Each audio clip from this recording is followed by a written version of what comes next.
말씀에 들어가기 전에 제가 누누이 말씀드리죠. 기적이 뭔가 하면 기적이라는 이 단어는 우리의 능력 바깥에서 일어나는 단어예요. 그 일을 기적이라고 표현하는 거예요. 그래서 그냥 쉽게 되어지는 걸 뭐라고요? 기적이라고 부르질 않아요. 그래서 여러분과 저에게 이 기적이 넘치길 원한다. 이게 말씀의 내용이 되겠습니다. 그래서 정말 소원하기는요, 시편의 내용에 이런 말씀이 있죠. 천인이 만인이 자빠지고 엎어져도 여호와 앞에 있는, 여호와 안에 있는 사람들은 형통한 것. 그 역사가 저와 여러분에게 있기를 원하고 그 기적의 주인공이 저와 여러분이기를 축복합니다. 아멘. 시편 한번 91편 7절 한번 읽어볼까요? 읽습니다. 시편 91편 7절 말씀. 1000명이 네 오른쪽에 왼쪽에 10,000명이 네 오른쪽에서 엎드러지나 이 재앙이 네게 가까이 하지 못하리로다. 할렐루야.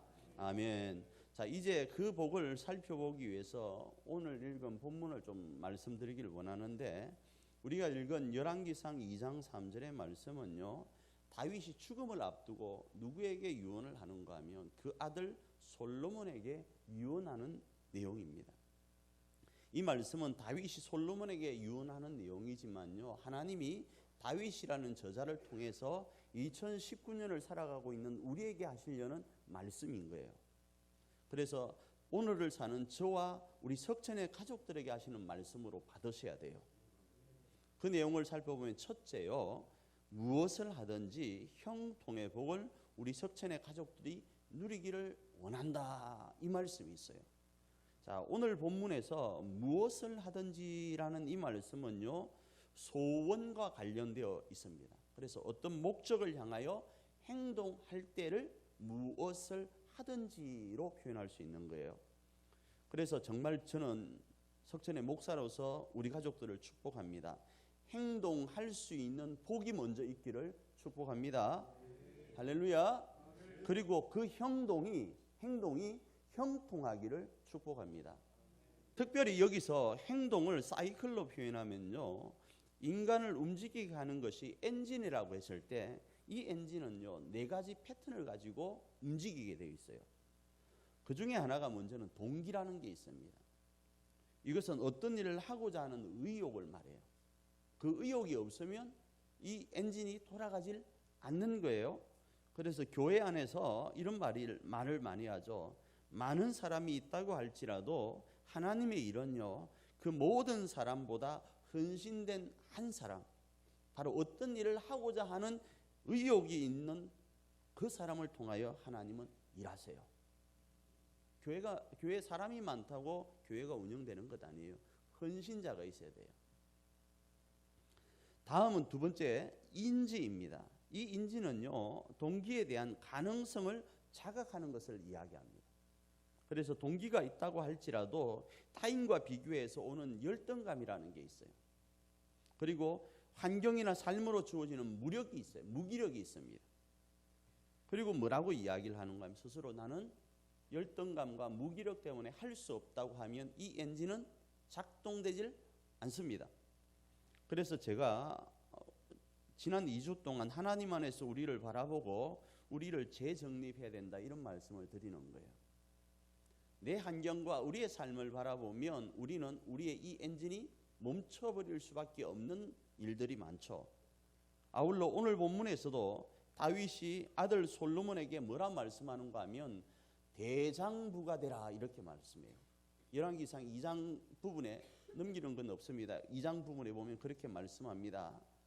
참고로 동기가 있고 인지도 되었다가 순간적으로 옛날의 무기력과 열등감이 찾아올 때 일시적으로 이겨낼 수 있는 방법을 학자들은 이렇게 이야기합니다. 이건 성경의 내용이 아니고 일반 학자들이, 성경에서는 우리를 재정립하는 건데 일반 학자들은, 여러분 집에서도 한번 해보시면 좋아요. 혹시 우울한 마음이 있을 때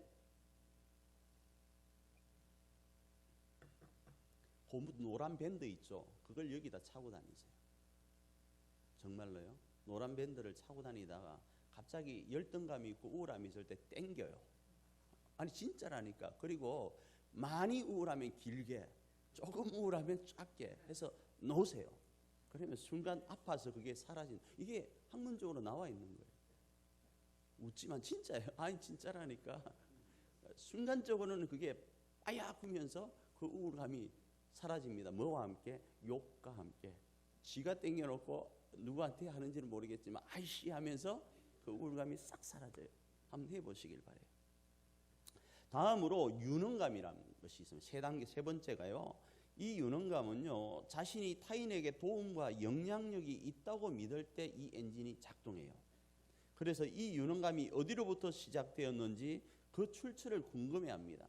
사람이요, 잘 먹고 잘 사고 나 혼자 있으면 될 것 같은데 어느 시점이 지나면 타인에게 뭔가 유익을 준다고 생각할 때 삶이 더 역동적이 되는 거예요. 역동성이 있게 되는 거예요.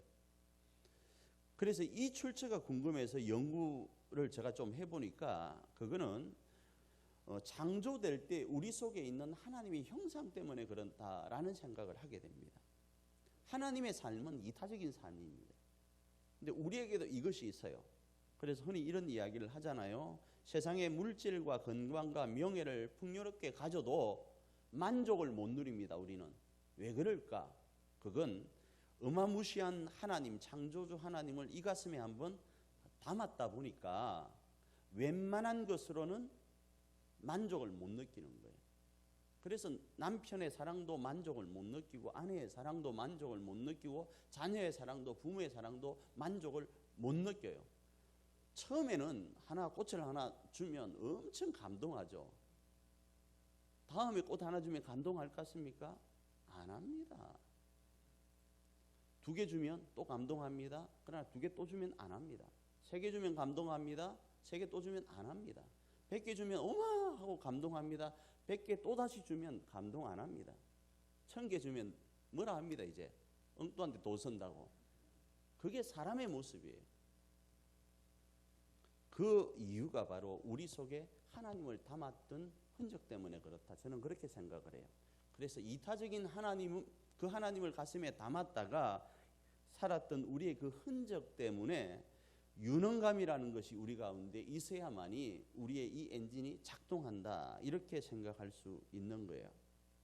그런데 이것이 이타적인 삶으로 나아가긴 하는데 왜곡되어 있습니다.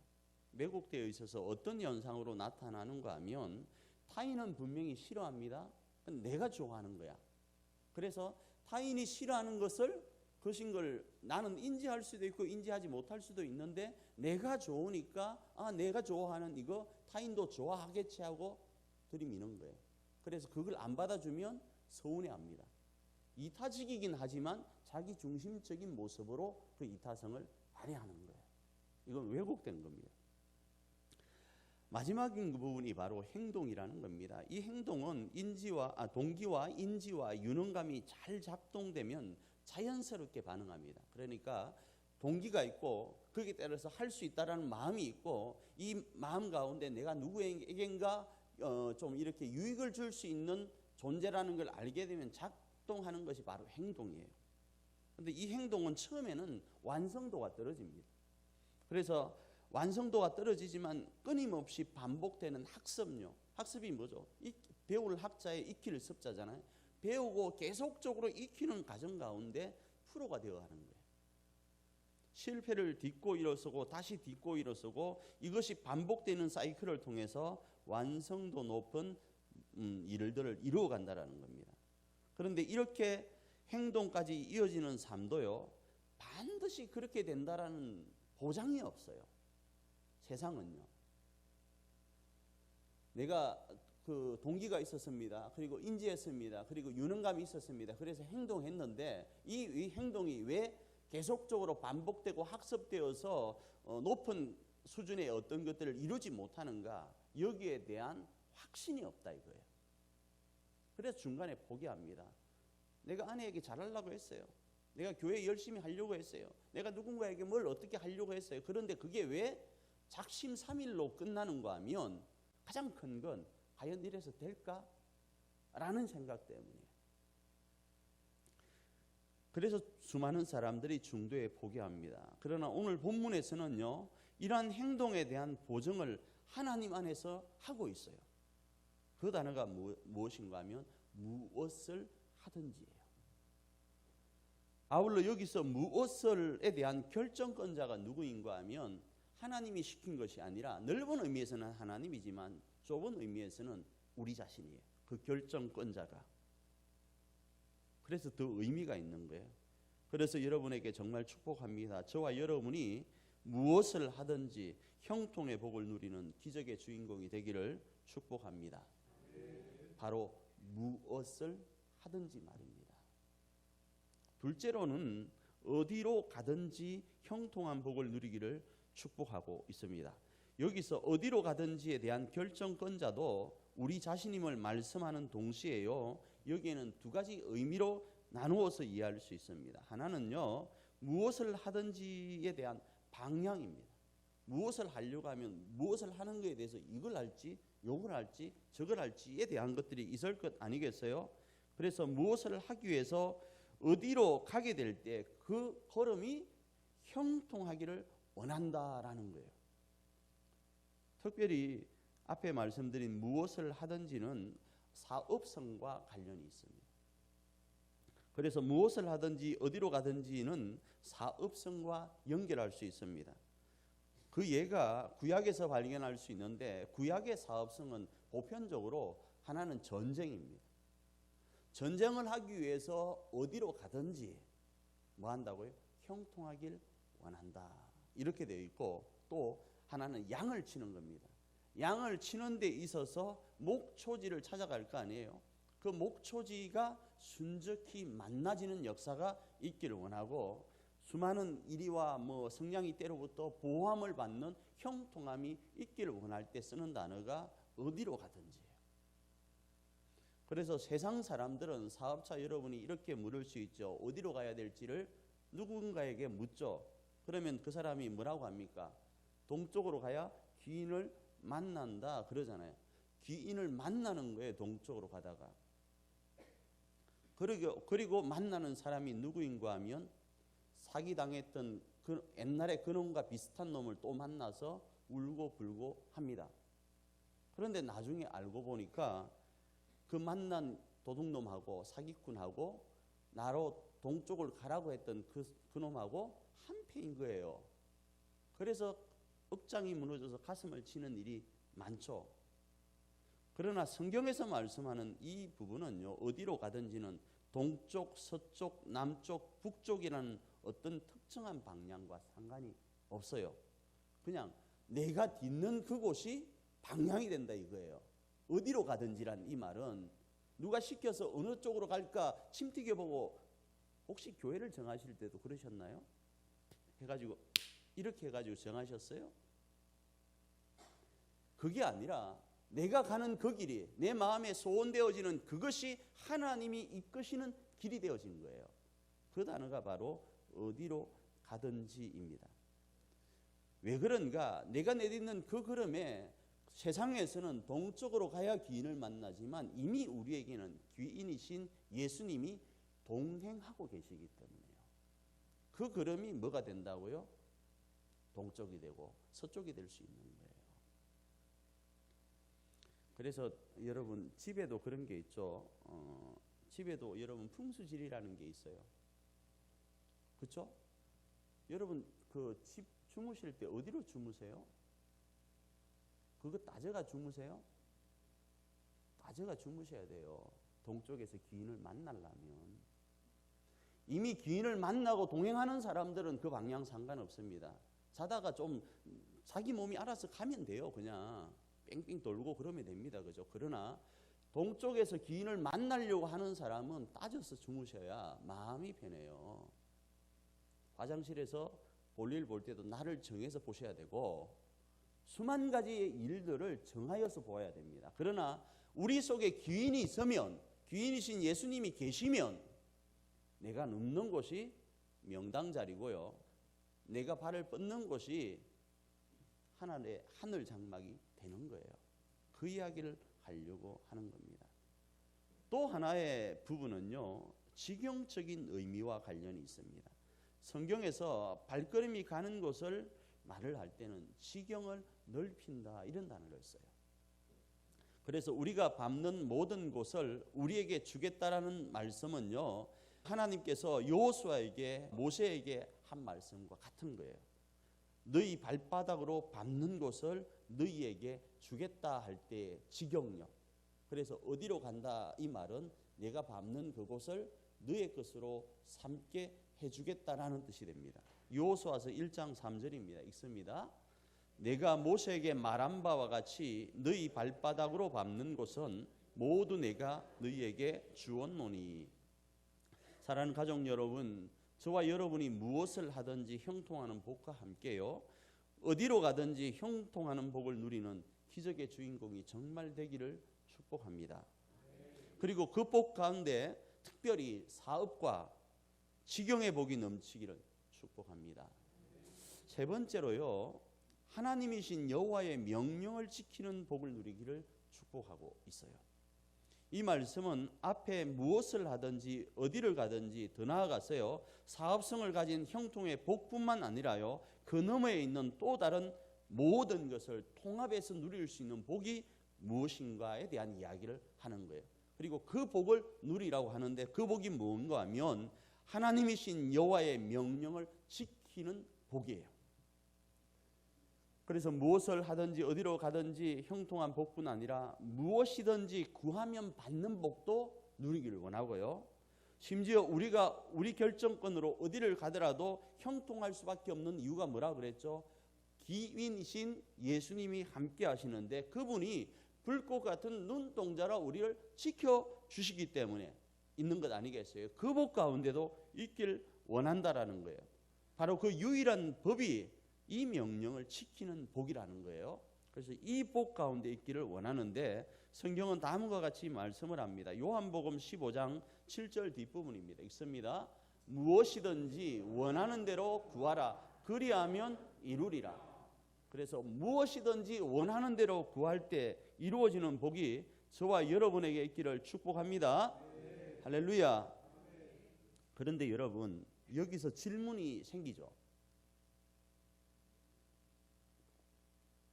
그 명령이 뭘까? 그 명령을 지키면 복을 받는데 그 명령이 뭘까? 그것은요, 모든 것을 아우를 수 있는 기적의 방법, 그것은요, 그리하면이에요. 열왕기상 2장 3절 뒷부분입니다. 읽습니다. 그리하면 네가 무엇을 하든지 어디로 가든지 형통할지라. 뭐 하면요? 그리하면. 그 명령이 뭔가 하면 어쨌든 그 명령을 그리만 하면 되는 거예요. 그리하면요. 어떻게 하면 말입니까? 한 풀버전으로 봅니다. 열왕기상 2장 3절 풀버전입니다. 읽습니다. 네 하나님 여호와의 명령을 지켜 그 길로 행하여 그 법률과 계명과 율례와 증거를 모세의 율법에 기록된 대로 지키라. 그리하면 네가 무엇을 하든지 어디로 가든지 형통할지라. 그런 거예요. 그것이 뭐라고요? 다시 말씀드립니다. 법률과 계명과 율례와 증거인 모세의 율법을 지킬 때요. 자, 이런데 지금 저도 이 원고를 보고 합니다. 법률과 계명과 율례와 증거인 모세의 율법. 근데 이걸 원고를 안 보면 금방 헷갈려요. 법률과 이게 또 법률인가? 법례인가? 율법인가? 이래 헷갈리잖아요. 그래서 예수님이 참 친절하신 분인 것 같아요. 내용이 좀 어렵잖아요. 그래서 예수님은 두 가지로 요약해서 말씀합니다. 바로 그것은 하나님을 사랑하고 이웃을 사랑하라. 이렇게 말씀합니다. 읽습니다. 네 마음을 다하고 목숨을 다하고 뜻을 다하여 주 너의 하나님을 사랑하라 하셨으니 이것이 크고 첫째 되는 계명이요 둘째도 그와 같으니 네 이웃을 네 자신같이 사랑하라 하셨으니 이 두 계명이 온 율법과 선지자의 강령이니라. 바로 그렇게 말씀해놨죠. 하나님을 사랑하고 이웃을 사랑하는 이 두 계명이 온 율법과 선지자의 강령이다. 이렇게 말씀을 하고 있는 거예요. 그래서 앞에서 언급한 무엇이든지 원하는 대로 구하면 이루어진다 이 말씀도 조건이 있어요. 요한복음 15장 7절 앞부분입니다. 읽습니다. 너희가 내 안에 거하고 내 말이 너희 안에 거하면 무엇이든지 원하는 대로 구하면 응답해 주겠다라는 거예요. 풀버전으로 한번 볼까요? 요한복음 15장 7절 읽습니다. 너희가 내 안에 거하고 내 말이 너희 안에 거하면 무엇이든지 원하는 대로 구하라. 그리하면 이루리라. 자, 그래서 예수님은요, 이게 지금 15장입니다. 13장에 이런 말씀을 하고 15장에도 동일한 말씀을 하는데 13장 34절 부분 한번 읽습니다. 시작. 새 계명을 너희에게 주노니 서로 사랑하라. 내가 너희를 사랑한 같이 너희도 서로 사랑하라. 자, 말씀이 정리가 되었습니다. 첫 번째, 여러분에게 무엇을 하든지 형통의 복이 있기를 원했습니다. 두 번째, 어디로 가든지 형통의 복이 있기를 원했습니다. 이 두 가지를 넘어서 모든 것들에 형통할 수 있는 복은 율법을 지키는 거예요. 그 율법이 두 가지로 해석된다. 하나는 하나님을 사랑하고 이웃을 사랑하는 것. 그런데 그걸 또 한 가지로 표현한 것이 있는데 그게 예수님이 말씀하시는 것. 새 계명을 너희에게 주노니 내가 너희를 사랑한 것처럼 너희도 서로 뭐하라고요? 사랑하라는 거예요. 저는 여러분에게, 저에게 이 축복이 있기를 원합니다. 무엇을 하든지의 형통, 어디로 가든지의 형통, 이것과 함께 그 모든 것들 가운데도 형통한 복이 있기를 원해요. 그게 뭔가? 여호와 하나님의 명령을 지키는 거예요. 새 계명을 지키는 거예요. 어떻게 하는 건요? 예수님이 우리를 사랑한 것처럼 사랑하는 거예요. 사랑하면 이게 주어진다, 이렇게도 표현할 수 있는데 사랑하는 그거 자체가 뭐인가 하면 이 복인 거예요. 다시 한번 축복합니다. 저와 여러분이 무엇을 하든지 형통의 복으로 기적의 주인공이 되기를 축복합니다. 할렐루야. 저와 여러분이 어디로 가든지 형통의 복으로 기적의 주인공이 되기를 축복합니다. 할렐루야. 그리고요, 예수님이 걸어가신 길처럼 사랑하여서 더 큰 형통의 복으로 기적의 주인공이 되기를 축복합니다. 우리 한번 자리에 일어나셔서 결단하며 나아갑니다.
세상 사람들에게 여호와의 명령을 지키라고 하나님은 요구하지 않습니다.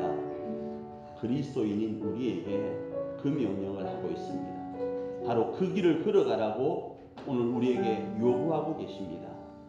그리고 그 길 가운데는 반드시 꽃이 피어나고 주의 영광을 보게 되는 역사가 있다고 보증하고 계십니다. 이 시간 기도하며 나아갈 때 주님, 내가 그 길을 주의 이름으로 걸어갈 수 있도록 인도하시고 주눅들지 않고 담대하고 강하게 걸어갈 수 있도록 하나님 나와 함께하여 주시옵소서. 새 힘을 주시옵소서. 그리고 그 걸음 가운데 우리의 가정과 교회가 살아남을 보게 하옵소서. 우리 한번 기도하며 나아갑니다. 자비하시고 좋으신 아버지 하나님, 이 시간 우리 가운데 역사하여 주시고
생명이 살아날 수 있고, 이 길을 걸어가면 우리 교회가 살아날 수 있고, 이 길을 걸어가면 우리 가정이 살아날 수 있다면, 비바람이 앞길을 막는다 해도 걸어가기를 원하고, 험한 파도가 앞길을 막는다 해도 걸어가기를 원하고, 눈보라가 앞길을 막는다 해도 가기를 원하고, 모진 바람이 앞길을 막는다 해도 가기를 원하고, 이 길이 고난의 길이라 할지라도 십자가 지고 가기를 원합니다. 주여, 우리에게 이럴 수 있는 마음을 주시옵소서. 이럴 수 있는 약속을 허락하여 주시옵소서. 이럴 수 있도록 오늘 주신 형통의 복을 우리 가운데, 우리 가정 가운데, 우리 교회 가운데 허락하여 주시옵소서. 그리고 반드시 우리의 가정과 우리의 교회가 생명으로 살아남을 보게 하옵소서. 축복하며 예수님 이름으로 기도합니다. 지금은 우리 주 예수 그리스도의 그 크신 은총과 하나님 아버지의 그 크신 사랑하심과 동행하시는 성령님의 그 크신 감동하심이 오늘 우리가 걸어가는 이 걸음이 가정을 향하여 교회를 향하여 걸어가는 이 걸음이 주의 길인 줄 믿고, 비바람이 앞길을 막고 험한 파도가 앞길을 막고 눈보라가 앞길을 막고 모진 바람이 앞길을 막는다 할지라도 이 걸음을 걸어서 하나님의 거룩한 뜻을 가정과 교회에 이루며 나기로 결단하는 주의 백성들 머릿머리 위에 이제로부터 영원토록 함께 있을지어다. 아멘.